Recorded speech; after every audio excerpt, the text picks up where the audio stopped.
Hello इंडिडीज़, कैसे हैं आप सब। आज हम अपने इलेक्ट्रिसिटी का अगला टॉपिक डिस्कस करने वाले हैं। हमने इसके पहले 4 वीडियोस लेक्चर इस टॉपिक पे दे चुके हैं, इस चैप्टर पे दे चुके हैं। ये हमारा 5वां लेक्चर है। आइए इस पे हम डिस्कस करते हैं आज कौन से टॉपिक को बात करने वाले हैं।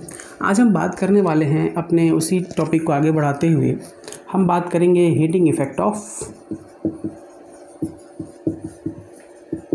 Electric current. इसके बारे में आज हम डिस्कस करेंगे और एक छोटा सा टॉपिक इसी में लेंगे हम, जिसको बोलेंगे हम क्या, तो electric power, heating effect of electric current, यानी कि विद्युत धारा का तापीय प्रभाव और विद्युत शक्ति। 2 चीज़ों पे आज हम डिस्कस करने वाले हैं अपने इस पूरे वीडियो में। चूँकि ये वीडियो काफ़ी इंपॉर्टेंट है, क्योंकि ये पूरा का पूरा हमें बताता है कि पूरे सर्किट में पावर का एनालिसिस कैसे करेंगे हम। हमारे घरों में जो बिजली इस्तेमाल हो रही है, उस बिजली में पावर कैसे कैसे डिस्ट्रीब्यूट हो रहा है, आखिर वो पावर जा कैसे रही है, वो पावर क्रिएट कैसे हो रही है और वो उस पावर का यूज कैसे हो रहा है। तो ये पूरा का पूरा वीडियो इंपॉर्टेंट होने वाला है। तो आइए चलते हैं अपने इस वीडियो में। तो इंडिडीज़, आइए डिस्कस करते हैं अपना पहला topic, heating effect of electric current. हमने प्रीवियस लेक्चर्स में अपना देखा हुआ है कि कैसे किसी भी सर्किट में करंट फ्लो होता है, आखिर उसको एनर्जी मिलती कहाँ से। जिसने नहीं देखा है, ऊपर आई बटन का ऑप्शन है, आप उस पर क्लिक करेंगे, आपको प्रीवियस वीडियोस के लेक्चर्स मिल जाएंगे। वो देख लेंगे तो आपको आसानी होगी ये चैप्टर समझने में, ये कॉन्सेप्ट समझने में। तो होता क्या है, हमने देखा था हमारे पास एक क्या होता था, बैटरी सोर्स होता था। ये बैटरी सोर्स क्या करता था, कुछ केमिकल रिएक्शंस की वजह से क्या होता था, ये पोटेंशियल डिफरेंस क्रिएट करता था। जिस पोटेंशियल डिफरेंस की वजह से क्या होते थे, इसमें एक वोल्टेज जनरेट होता था। ये वोल्टेज क्या करता था, पूरे सर्किट में, एक सर्किट में क्या करता था, ये करंट को फ्लो कराने में मदद करता था, है ना। हमने यही देखा था कि करंट को फ्लो कौन करा रहा है, कौन जिम्मेदार है इस करंट के लिए, ये पोटेंशियल डिफरेंस जिम्मेदार है। ये पोटेंशियल डिफरेंस क्या कर रहा है, इस करंट को एनर्जी दे रहा है, इसके इलेक्ट्रॉन्स को क्या कर रहा है, एनर्जी दे रहा है। ये इलेक्ट्रॉन्स पूरे सर्किट में क्या करते हैं, रन करते हैं, और तब तक रन करते हैं जब तक इसका एनर्जी पूरा ख़त्म ना हो जाए। तो बात आखिर ये आती है कि आखिर ये करंट और ये वोल्टेज, इसकी वजह से ये जनरेट हो रहा है, ठीक बात है। लेकिन ऐसा क्या कंडीशन आ जाता है, ऐसा क्या कारण होता है कि ये वोल्टेज इस करंट को जनरेट कराने में सक्षम नहीं होता, कैपेबल नहीं रह पाता। कुछ समय के बाद आखिर आपकी घड़ी चलते चलते काफ़ी समय के पश्चात बंद हो जाती है, ऐसा क्यों? या आपका फ़ोन चलाते चलाते कुछ समय बाद डिस्चार्ज हो जाता है, उसकी बैटरी परसेंटेज पावर 0 हो जाती है, आखिर ऐसा क्यों? ये सारा कॉन्सेप्ट आपको इस टॉपिक में जानने को मिलेगा, ये वीडियो में जानने को मिलेगा। तो आइए देखते हैं तो हो क्या रहा है, आखिर ये कहानी है क्या। आपको पता है ये एक पावर का सोर्स है। ये पावर सोर्स केमिकल रिएक्शन की वजह से क्या कर रहा है, एक पोटेंशियल डिफरेंस क्रिएट कर रहा है, वोल्टेज डिफरेंस क्रिएट कर रहा है, जिसकी वजह से करंट जनरेट हो रहा है। जब ये करंट पाथ फॉलो करता है किसी सर्किट में, तो इसका सामना किससे होता है, ओम बाबा के कॉन्स्टेंट से, है ना, जिसको हमने क्या बोला था, रजिस्टर बोला था। और इसी की प्रॉपर्टी क्या कहलाती है, रेजिस्टेंस कहलाती है। किसी को डाउट तो नहीं है, रजिस्टर और रेजिस्टेंस में क्या अंतर है। रजिस्टर एक मटेरियल है ना, जैसे कि हम इंसान हैं, हम एक मटेरियल है भाई। हमारी प्रॉपर्टी क्या है, सांस लेते हैं, खाते हैं, खाना पीते हैं, वन ऑफ दोस्त प्रॉपर्टीज़ में से हैं। उसी तरह रजिस्टर की प्रॉपर्टी क्या है, रेजिस्टेंस करना, रजिस्ट करना किसी चीज़ को। किसको रजिस्ट कर रहा है, तो अपने साथ अपने सर्किट में फ्लो होने वाले करंट को। ओम बाबा हमने दिखाया था कि वो करंट खींचे जा रहा है, उसकी वजह से क्या हो रहा है, कितना भी आप पोटेंशियल लगा लो, जोर लगा लो, वो करंट को ज़्यादा फ्लो नहीं होने दे रहा है। एक लिमिटेड वे में करंट को क्या कर रहा है, वो फ्लो होने दे रहा है। वो काम कौन कर रहा था, कंट्रोलिंग का काम कौन कर रहा था, रजिस्टेंस कर रहा था, रजिस्टर कर रहा था, है ना। तो ये रजिस्टर आखिर काम क्या कर रहा है, आखिर जो ये एनर्जी है, जो ये फॉर्म है, जो इसने एनर्जी दी, ये इसने खाना खाया, ये खाने का सोर्स था, ये इसने क्या किया, खाना का भंडारा चल रहा है, भंडारे में क्या किया, ये गया बोला कि भैया हमें खाना खिला दो, भूखे हैं, हमारे पास एनर्जी नहीं है। तो इसने खाना खिलाया भाई, लंगर वाले ने, इसने बोला कि ठीक है भाई तुम खाना ले लो, हमारे यहाँ से एनर्जी ले लो। तो एनर्जी लेके ये घूमना शुरू किया भाई, रेजिस्टेंस बाबा के पास जाके मिल गया। रेजिस्टेंस बाबा बोले बेटा खा तो लिए हो, अब ये जितना खाए हो इसको निकाल लेगा कौन, ये खर्च कहाँ होगा, आओ खर्च हमारे यहाँ से जाओ, मेरे पास एक रास्ता है, ये रास्ता zig zig zig zig zig zig zig वाला रास्ता है, इस पर तुमको पहाड़ को चढ़ना है, चढ़ के जाओ। ये आई, यहाँ गया, यहाँ गया, यहाँ गया, ऊपर नीचे पहाड़ के चढ़ते चढ़ते क्या हो गया, बेचारा थक गया।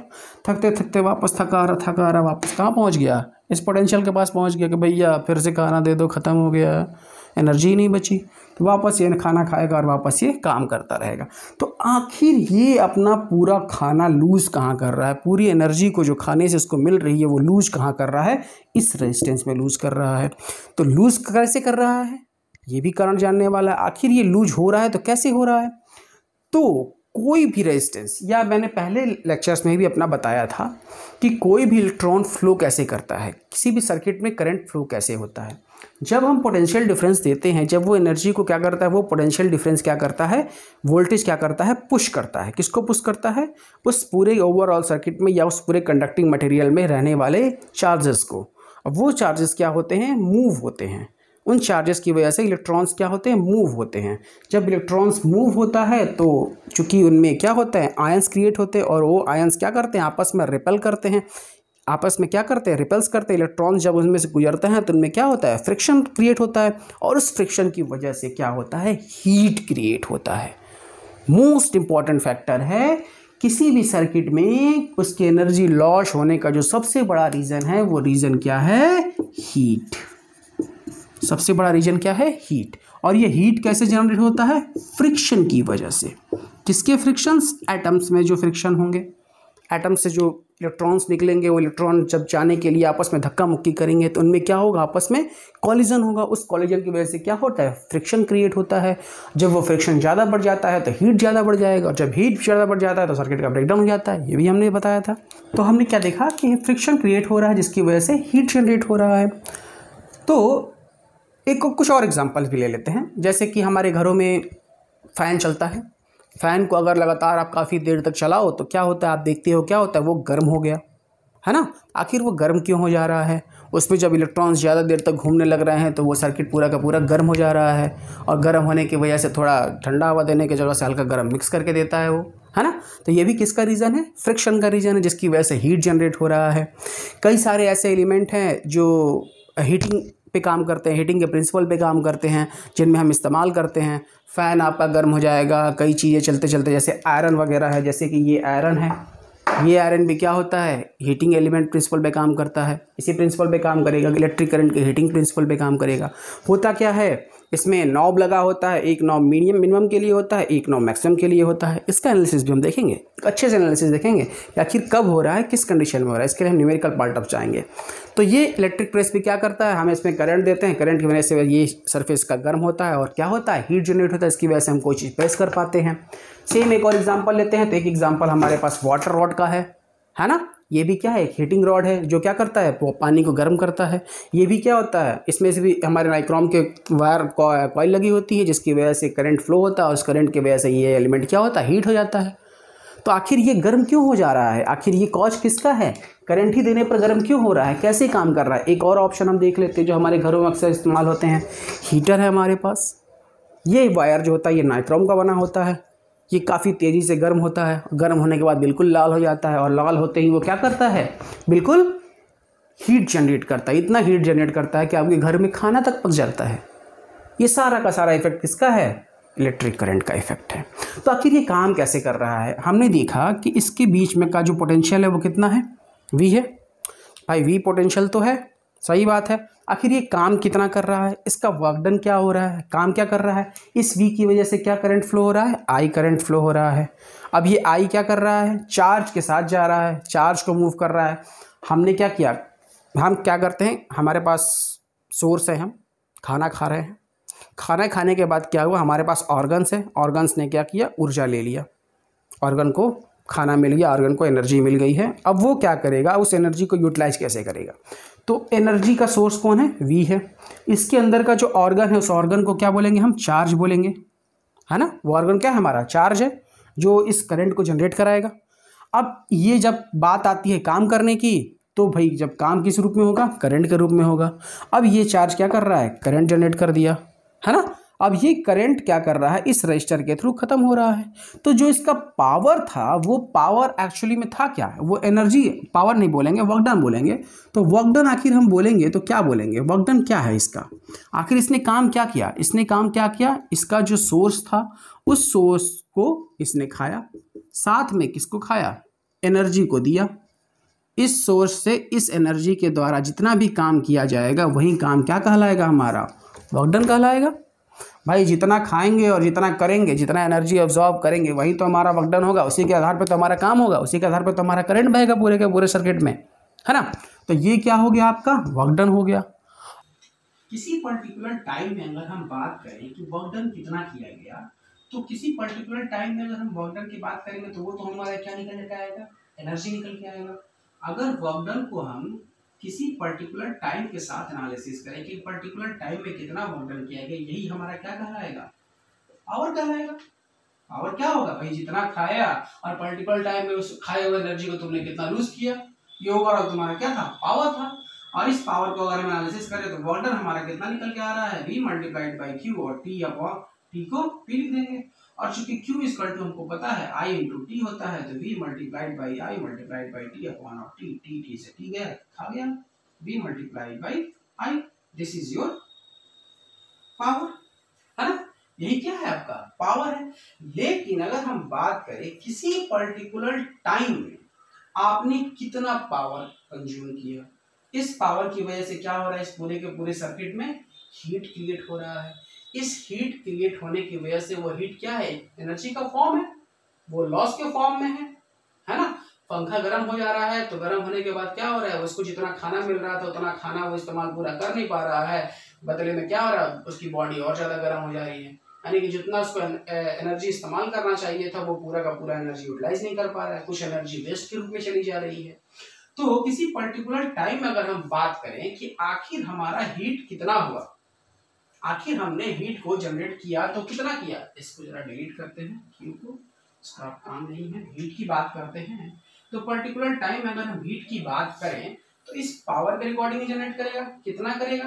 अब हमको पता है कि जो पावर और टाइम का अगर हम मल्टीप्लीकेशन कर दें, इस पावर यानी कि हमारे पास जितना एनर्जी था और कितने टाइम में हमने बात किया, हीट जनरेट किया, ये पावर कितना समय लिया अपनी ऊर्जा को खत्म होने के लिए, यानी हीट को जनरेट करने के लिए, यही तो आपका हीट है। पावर हमारा कितना टाइम ले रहा है, और हमको पता है पावर हमारा क्या है, V मल्टीप्लाइड बाई I है, और ये मल्टीप्लाइड बाई T है, हाँ? और आपको पता है कि V इक्वल टू क्या होता है, बता दो भाई, V इक्वल टू क्या होता है, I multiplied by R, Ohm's law से कैपिटल लिखते हैं, ज्यादा अच्छा लगता है, I मल्टीप्लाइड बाई R, ओम बाबा बोलते हैं, मल्टीप्लाइड बाई T, I से I मल्टीप्लाइड हो गया, R multiplied by T, this is your heat. ये हीट जनरेट होगा, ये हीट आपका जनरेट होगा, कितना, I स्क्वायर RT, यानी कि कहने का मतलब जो है वो हीट जो है वो प्रोपोर्शनल है किसके, करंट के स्क्वायर के, है ना, करंट के स्क्वायर के प्रोपोर्शनल है। साथ ही साथ हीट प्रोपोर्शनल है किसके, रेजिस्टेंस के भी। रेजिस्टेंस की वैल्यू जैसी होगी वैसा ही उस पूरे ओवरऑल सर्किट का हीटिंग इफेक्ट आएगा। अगर रेजिस्टेंस की वैल्यू कम होगी तो हीट कम होगा, ज्यादा होगी तो भाई ऊर्जा ज्यादा लेगा, ज्यादा कोशिश कराएगा करंट को पास होने के लिए, और ज्यादा फ्रिक्शन होगा तो ज्यादा हीट होगा, रिलेशन बता रहा है, हाँ? और टाइम के साथ भी डिपेंड करेगा, जैसे H प्रोपोर्शनल है किसके, टाइम के भी। जैसे मैंने बताया था फैन को अगर ज्यादा देर आप चलाते हैं तो वो क्या हो जाता है, गर्म हो जाता है। देखो टाइम बढ़ेगा तो हीट बढ़ेगा, है ना। तो आपको समझ में आ गया होगा जो दिवाली की जो लाइट्स होती है जो भुब्बक भुब्बक भुब्बक करती है वो अचानक फ्यूज क्यों नहीं होती है।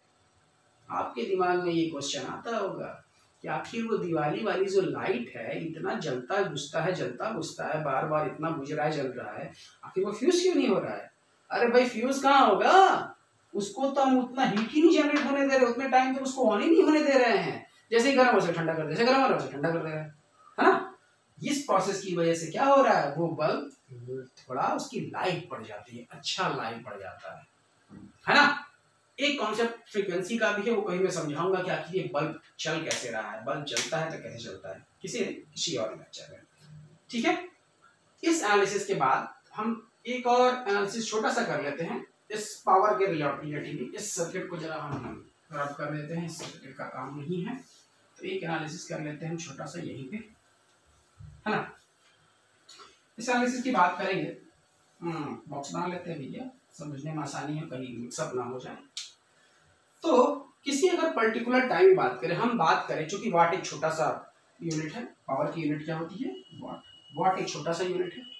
अगर हम बात करें कि 1 घंटे में किसी अप्लायंस ने मेरा कितना एनर्जी पावर कंज्यूम किया, उसके लिए थोड़ा एनालिसिस हम देख लेते हैं। तो आपको पता है, अगर हम 1 घंटे की बात करें, पावर इक्वल टू क्या होता है, आपको पता है, V इंटू आई, हमने डिराइव किया हुआ है, V इंटू आई। अब इसी V को हम क्या लिख सकते हैं, आई आर, या आई को लिख सकते हैं V बाई आर, यानी कि पावर क्या हो जाएगा, V square upon R. Power क्या हो गया आपका, V स्क्वायर आर।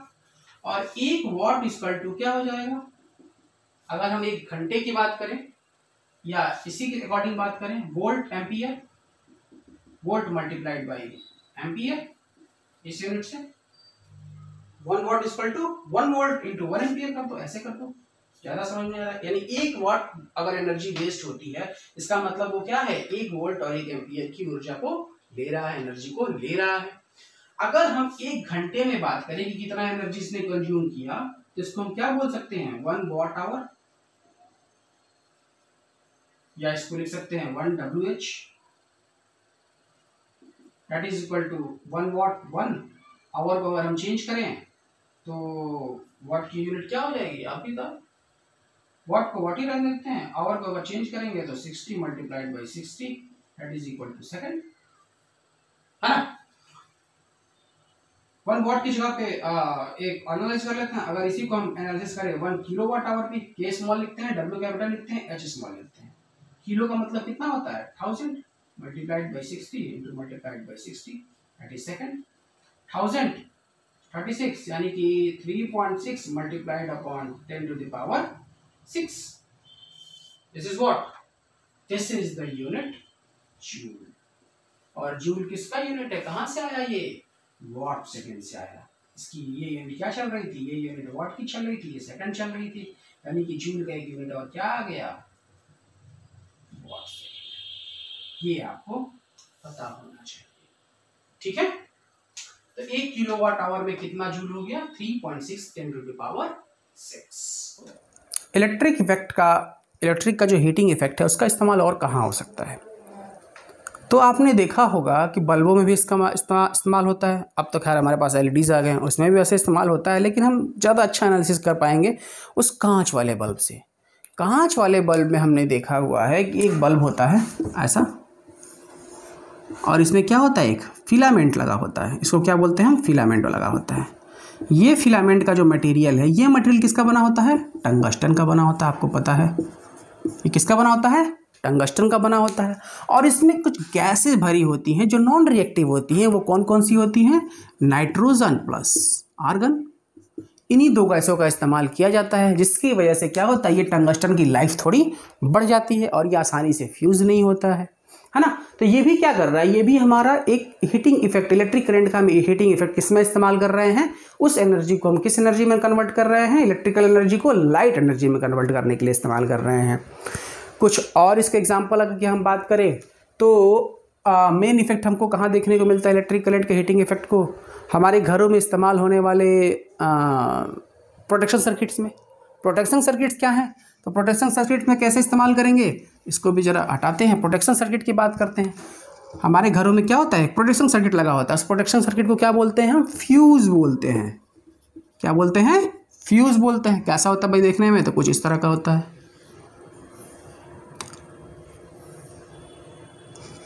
ये फ्यूज़ होता है ना।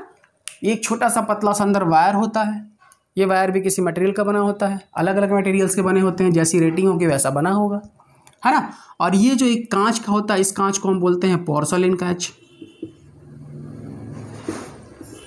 पोर्सलिन नाम का एक मटेरियल है, उससे बना होता है ये, पोर्सलिन मटेरियल का बना होता है ये कांच। ये फ्यूज़ हर जगह लगा होता है, किसी भी सर्किट में आप बात करो तो। आपके फ़ोन के चार्जर में लगा होगा, आपके मोबाइल के सर्किट में लगा होगा, आपके फ़ैन के सर्किट में लगा होगा, या आपके ओवरऑल इलेक्ट्रिकल सर्किट में भी ये फ्यूज़ लगा होता है। कई प्रकार के आते हैं। हम फ्यूज़ के रूप में क्या करते हैं, कई बार केवल कॉपर वायर अपने मन से ही, घर के इंजीनियर है भाई, कुछ भी जोड़ देते हैं हम, है ना। कभी किसी के लोगों को तो मैंने देखा हुआ है तार तक जोड़ देते हैं, एल्युमिनियम का मोटा सा तार घर में लगा देंगे उनको पता ही नहीं है फ्यूज़ का मतलब क्या है, आखिर इस फ्यूज़ का इस्तेमाल क्या कैसे करते हैं। आप इस वीडियो को देख रहे हैं तो आप जरूर जानेंगे कि इस फ्यूज़ का इस्तेमाल कब, क्यों, कैसे करना चाहिए। आखिर हम क्यों कुछ भी नहीं लगा सकते यहाँ पे, क्यों नहीं आप सोचते हो कि बार बार फ्यूज़ उड़ जा रहा है, कि बार बोट आता है ऐट के लगा देते हैं, तो आप उनकी तरह गलती नहीं करोगे, अपने घर को बचाओगे। क्यों, देखते हैं। तो फ्यूज़ क्या होता है, फ्यूज़ मैंने बोला था हमेशा क्या करते हैं, घर के सीरीज सर्किट में लगाते हैं। सीरीज सर्किट के बारे में हमने पढ़ लिया है, सीरीज क्या होता है, पैरेलल क्या होता है, सीरीज में क्या कंडीशन है, पैरेलल में क्या कंडीशन है। जिसने नहीं देखा है आई बटन पे क्लिक करिए, आप पहुंच जाएंगे। तो फ्यूज हमेशा किस में इस्तेमाल होता है, सीरीज में इस्तेमाल होता है। तो आइए एक सीरीज सर्किट छोटा सा बनाते हैं, इसकी जरूरत नहीं है, अब इन सबको हम थोड़ा हटा देते हैं, थोड़ा सा इसको एनालिसिस करते हैं कि आखिर सीरीज सर्किट काम कैसे कर रहा है हमारा। एक सर्किट बनाते हैं, मान लो यहीं पे फ्यूज लगा देते हैं। भाई क्या करना है, फ्यूज लगा दिया, आउटपुट में एक हमने सोर्स जोड़ दिया। भाई ये हमने लगा दिया अपने घर का बल्ब, है ना, घर का बल्ब लगा दिया, फ्यूज लगा दिया, इसको फ्यूज बोल दिया। और देखो सीरीज में लगा हुआ है, इसका हेड इसका टेल, इसका हेड इसका टेल, याद आया कुछ, प्लस माइनस वोल्टेज क्रिएट हो गया। अब पोटेंशियल डिफरेंस क्रिएट हुआ, सर्किट मिल गया, तो उसको क्या मिलेगा, करंट फ्लो होने का रास्ता मिल गया। करंट बहना शुरू किया, करंट बहना शुरू किया। मान लेते हैं इस वोल्टेज की सप्लाई है 220 वोल्ट, जो हमारे घरों में आती है। 220 वोल्ट का वोल्टेज चल रहा है, लेकिन अचानक क्या हुआ, पावर हाउस में थोड़ा सा फ्लक्चुएशन आया और वोल्टेज घर पे आ गया 300 वोल्ट। ओ माय गॉड, अब क्या होगा, आपके घर का पोटेंशियल डिफरेंस 220 से बढ़ के चला गया 300 वोल्ट। और हमको पता है, ओम बाबा बोलते हैं potential difference that is directly proportional to current. इसका मतलब अगर वोल्टेज में वेरिएशन आता है तो लोड के अकॉर्डिंग ओवरऑल करंट में भी क्या आएगा, वेरिएशन आएगा। और जब वोल्टेज बढ़ा तो करंट बढ़ा, और जब करंट बढ़ा तो भैया इसकी औकात थी कितना, 1 एम्पियर झेलने की। करंट मान लो बढ़ के ज़्यादा हो गया, 2 एम्पियर तक का करंट पूरे सर्किट में आ गया, और ये बल्ब आपका ब्रेकडाउन, फ्यूज, है ना। अगर ये ना लगा हो तो, अगर आपका फ्यूज जो है वो 1 एम्पियर का लगा हुआ है, इसका मतलब करंट पहले यहीं से तो होके जाएगा, और इसकी क्षमता ही कितनी है, 1 एम्पियर करंट झेलने की है। जैसे ही ये वोल्टेज बढ़ाएगा करंट की वैल्यू बढ़ेगी, जैसे ही 1 एम्पियर से ज़्यादा करंट जाएगा वैसे ही ये क्या कर जाएगा, बीच में से गल जाएगा। अब ये छोटा सा सामान है 1 रुपये में मिलने वाला, और ये वाला सामान जो है 10 रुपये का मिलता है। तो भैया हम 10 रुपये को बचाएंगे या 1 रुपये खर्च करेंगे। 10 रुपये को बचाने के लिए 1 रुपये तो खर्च कर ही सकते हैं भाई, है ना। तो इसीलिए हम घर में क्या करते हैं, फ्यूज लगाते हैं। और कहाँ लगाते हैं, सीरीज में, याद रखना हमेशा। फ्यूज कहाँ लगाते हैं, हमेशा सीरीज में। क्यों लगाते हैं, सीरीज पैरेलल कॉम्बिनेशन सर्किट में मैंने देखा था, हम लोगों ने बताया था कि सीरीज में क्या होता है, करंट हमेशा ज़्यादा फ्लो करता है, और पैरेलल सर्किट में क्या होते हैं, करंट हमेशा कम फ्लो करता है। इसलिए पैरेलल में खतरा कम होता है, सीरीज में ज़्यादा होता है। इसीलिए हम सब फ्यूज़ को हमेशा कहाँ लगाते हैं, सीरीज में लगाते हैं। और क्यों अच्छी रेटिंग का लगाना चाहिए, जितनी आपको आवश्यकता हो। देखो रीज़न, ये है रीज़न, ओम बाबा रीज़न है। इसीलिए मैंने बोला था ओम बाबा बहुत इंपॉर्टेंट है पूरे इलेक्ट्रिसिटी चैप्टर के लिए, है ना। करंट का वेरिएशन ही आपके ओवरऑल पूरे सर्किट को डिफाइन करता है, बताता है कि आपका हीटिंग इफेक्ट कैसा होगा। क्यों, क्योंकि हीटिंग इफेक्ट किसके ऊपर प्रोपोर्शनल था, करंट के स्क्वायर के, है ना। तो हीटिंग थोड़ा सा भी, करंट जितना ज़्यादा होगा, करंट थोड़ा सा हीट होगा तो करंट बहुत ज़्यादा बढ़ेगा। समझ में आया। तो रिलेशन यही बताता है, मैथमेटिकल एक्सप्रेशन यही बताते हैं, थ्योरी का प्रैक्टिकल चीज़ यही है। यही आपको सीखना है कि आखिर हम क्यों लगाते हैं। अगर हम 1 एम्पियर की जगह यहाँ 3 एम्पियर का फ्यूज़ लगा देते तो क्या होता।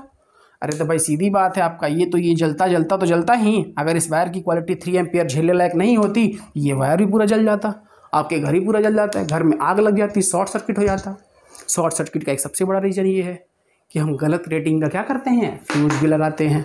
इसलिए आपको पता होना चाहिए कि घर में कितने रेटिंग का फ्यूज़ कब कहाँ लगाना चाहिए। तो आप भी इंजीनियर हैं, है ना। अब हम इस पूरे के पूरे सर्किट का जितना हमने पावर का एनालिसिस किया है उसके न्यूमेरिकल पार्ट अब चलते हैं, जो बहुत इंपॉर्टेंट है, आपको मदद करेगा अपने घर के बिजली को सही करने में या अपनी नॉलेज को इन्हांस करने में। ठीक है, आइए वीडियो पे चलते हैं। एंड इट इज, आइए इस क्वेश्चन को देखते हैं। क्वेश्चन बोलता है compute the heat generated while transferring 96,000 coulomb of charge in 1 hour through a potential difference of 50 volt. कोई एक सर्किट है, मान लेते हैं, जिसका पोटेंशियल डिफरेंस कितना दिया है, 50 वोल्ट दिया हुआ है। बोल रहा है कि 96,000 कूलम चार्ज को आपको 1 घंटे में ट्रांसफ़र करना है, तो ट्रांसफ़र करने में कितना आपका हीट जनरेट होगा, है ना। आइए सॉल्व करते हैं, देखते हैं क्या क्या लिखा हुआ है। जो किसी भी न्यूमेरिकल को सॉल्व करने का तरीका है, इस बड़े से लैंग्वेज को एक एनालिटिकल व्यू में, एक छोटा सा मैथमेटिकल फॉर्म में हम एक जगह लिख लेते हैं। तो आइए लिखते हैं क्या क्या दिया हुआ है। तो कूलम ऑफ चार्ज दिया हुआ है, यानी क्यू की वैल्यू दी हुई है कितना, 96,000 कूलम, है ना। कूलम को उसी से लिखते हैं। टाइम कितना दिया हुआ है, 1 आवर, तो time equal to 1 hour through a potential difference of 50 volt. Potential difference यानी कि वी, वोल्टेज दिया हुआ है कितना, 50 वोल्ट का, हमने ये भी ले लिया। और हमको निकालना क्या है, तो हीट कितना जनरेट हो रहा है, यानी कि एच की वैल्यू निकालनी है। पूरा का पूरा हमने डाटा को क्या कर दिया, इन टर्म्स में कन्वर्ट कर दिया, और जब ये टर्म आ गया तो आपका सॉल्यूशन आ गया। देखिए कैसे, आपको पता है एच इक्वल टू क्या होता है, आई स्क्वायर आर टी, यही तो हमने पढ़ा था। H is directly proportional to I square, H is directly proportional to R, I is directly proportional to T. तो अब इस वैल्यू को हम पुट करते हैं। आर की वैल्यू क्या होती है, ओम्स लॉ से आपको पता है क्या, वी अपॉन आई होगा ना भाई, मल्टीप्लाइड बाई टी। आई से हमने स्क्वायर को कटा दिया, ये बन गया I multiplied by B multiplied by T. और आपको पता है एक फॉर्म पहले जो हमने वीडियो लेक्चर में पढ़ा था, क्या कि I is equal to charge per unit time, पढ़ा था ना। वैल्यू को पुट करते हैं क्योंकि हमारा दिया क्या है, चार्ज दिया हुआ है। तो I per unit time multiplied by V multiplied by T, time से टाइम खत्म, टाइम का कोई फंक्शन ही नहीं है, कितना भी टाइम लगे चार उतना ही हीट लॉस होगा। Q इंटू वी, क्यू का एक फॉर्मूला आ गया आपका क्या, H equal to Q into V. अब इस वैल्यू को पुट करते हैं। क्यू की वैल्यू दी हुई है 96,000 और वी की वैल्यू दी हुई है 50 वोल्ट, यानी कि ये हो गया कूलम वोल्ट। 96 इंटू 50, ये हो गया आपको 10 टू द पावर 4, सीधे सीधे 3 1 4, 9 6 6 5 30, 0 3 45 48, यानी कि 4.8 into 10 to the power 6 joule. ये है आपका हीट, है ना। यानी कि 96,000 कूलम के चार्ज को आपको ट्रांसफ़र करना है। अगर 50 वोल्ट का पोटेंशियल डिफरेंस देते हैं, विभवांतर देते हैं, तो कितना ऊर्जा खर्च होगा, कितना हीट निकलेगा उसमें से, 4.8 इंटू 10 टू पावर 6 जूल खर्च हो जाएगा ऊर्जा। ठीक है, आइए नेक्स्ट क्वेश्चन भी देख लेते हैं। तो इट इज हमारे पास ये दूसरा क्वेश्चन रहा। An electric motor takes 5 ampere from a 220 volt line, determine the power of the motor and the energy consumed in 2 hour, है ना। आसान सा क्वेश्चन है, न्यूमेरिकल तो वैसे भी आसान होता है, ध्यान दिया करो बस, सबसे आसान न्यूमेरिकल पार्ट है। तो सॉल्यूशन मैं बताता हूँ। मैंने क्या बोला था, पहले पूरे के पूरे टर्मिनोलॉजी को एक मैथमेटिकल व्यू में लिख लेते हैं। पहले कहा था क्या, ये देख लेते हैं। एक इलेक्ट्रिक मोटर है, 5 एम्पियर का करंट ले रहा है, 220 वोल्ट की सप्लाई आ रही है, लाइन आ रही है। तो आपको निकालना है कि वो कितना मोटर पावर लेगा, उसकी मोटर की पावर कितनी है, कितना पावर ले रहा है वो, और उसने एनर्जी कितना लिया 2 घंटा अगर मोटर चलाए हम, तो है ना, कितना ऊर्जा का खपत हुआ, यानी कि हीट कितना लॉस किया, देखते हैं। तो बोलता है, सोल्यूशन देखते हैं इसका। करंट कितना दिया हुआ है, आई की वैल्यू दी हुई है 5 एम्पियर, लाइन दिया हुआ है, वोल्टेज दिया हुआ है, पोटेंशियल डिफरेंस दिया हुआ है 220 वोल्ट का लाइन है। डिटरमाइन द पावर, पावर निकालना है, और बोल रहा है एनर्जी निकालना है। और एनर्जी किस में निकलेगा, हीट के फॉर्म में लॉस होगा, है ना, वही तो लॉस हो रहा है, हीट के फॉर्म में लॉस हो रहा है। 2 चीज़ निकालनी है हमको। तो आपको पता है एक फार्मूला से P equal to V multiply by I, power का फार्मूला यही है। वोल्टेज कितना दिया हुआ है, 220 वोल्ट मल्टीप्लाइड बाई 5 एम्पियर, और ये हो गया 0 5 to 10 5 to 10 1100 वोल्ट एम्पियर। और 1100 वोल्ट एम्पियर का मतलब क्या हो गया, 1100 वाट। ये था इसका पावर कंजम्पशन। अब बात करते हैं एच की। आपको पता है एच इक्वल टू क्या होता है, बताइए। एच इक्वल टू क्या होता है, voltage multiplied by current multiplied by time, VIT, हमने पहले ही पढ़ा था। आपको निकालना है क्या है, 2 आवर। एक चीज़ और मिस हो गया, देखो ध्यान नहीं दिलाते हो आप लोग। T इक्वल टू 2 आवर भी दिया हुआ है भाई, तो देख लेते हैं। 2 घंटा दिया है तो इसको वॉट आवर में ही रहने देते हैं, कोई फ़र्क नहीं पड़ता। VI = वाट हो जाएगा तो एनर्जी आएगी वो सेकंड में आएगी, लेकिन तो इसको कन्वर्ट करना जरूरी है। 2 × 60 तो 6 × 36 36 72 72 में 00 लगा दो, दिस इज सेकंड, है ना। तो V × I, V की वैल्यू कितना दिया है 220, I की वैल्यू 5 और टाइम आपका आ गया 7200 सेकेंड, है ना। तो इसका यूनिट हो जाएगा वाट सेकंड आ जाएगा, वाट सेकंड = जूल। अब मल्टीप्लाई कर देते हैं 22 and 5 = 1100 मल्टीप्लाइड बाई 7200 और 11 and 72 कितना हो जाएगा, तो इसको ऐसे कर लेते हैं 72 and 72 272 792 = 792 मल्टीप्लाइड बाई 10⁴ 4 5 6 या 79 नहीं 7.92 multiplied by 10⁶ joule. This is the heating loss, this is the energy consumed in 2 hours by electric motor. समझ में आया? ये इलेक्ट्रिक मोटर 2 घंटा अगर चलाओगे, 5 एम्पियर की करंट आ रही है, 220 वोल्ट की सप्लाई है, तो कितना एनर्जी लेगा, इसका पावर कितना है 1100 वाट का मोटर है तुम्हारा, और कितना एनर्जी लेगा रहा वो 7.92 यानी अप्रॉक्स 8 मल्टीप्लाइड बाई 10⁶ जूल की एनर्जी खर्च कर रहा है वो, कितना देर में 2 घंटा में। अच्छा, इससे प्रीवियस ईयर के क्वेश्चन में, इसके प्रीवियस जो अभी हमने इस पर क्वेश्चन डिस्कस किया था, जिसमें इंग्लिश बोर्ड वाले बच्चों के लिए तो ठीक है, बट जो CBSE बोर्ड में है या जो NCERT बोर्ड से हैं और जो हिंदी मीडियम से हैं, उनमें जो पोटेंशियल डिफरेंस दिया हुआ था, वो पोटेंशियल डिफरेंस की जब आप यूनिट देखोगे तो उसमें जो वैल्यू दी हुई थी वो वॉट में दी हुई है हिंदी मीडियम वालों के, लेकिन एक्चुअली वो पोटेंशियल डिफरेंस की यूनिट क्या होती है, वोल्ट होती है। तो आप न्यूमेरिकल में परेशान ना होंगे, इसलिए मैंने इसको बता दिया। आपको बताना चाहिए, आप करेक्शन कर लेंगे उसमें, ठीक है। Thank you. Next videos lecture में क्या करेंगे, हम पूरा का पूरा आपका इस टॉपिक से रिलेटेड जितने भी आपके न्यूमेरिकल्स है उसको सॉल्व करेंगे। वो पूरा वीडियो न्यूमेरिकल बेस्ड होगा, कोई भी न्यूमेरिकल का कॉन्सेप्ट आपका नहीं छूटेगा, गारंटी है, मेरा चैनल की गारंटी है आपको, ठीक है। और अभी तक आपने वीडियो को लाइक शेयर सब्सक्राइब नहीं किया है तो ज़रूर करें, ठीक है। Thank you.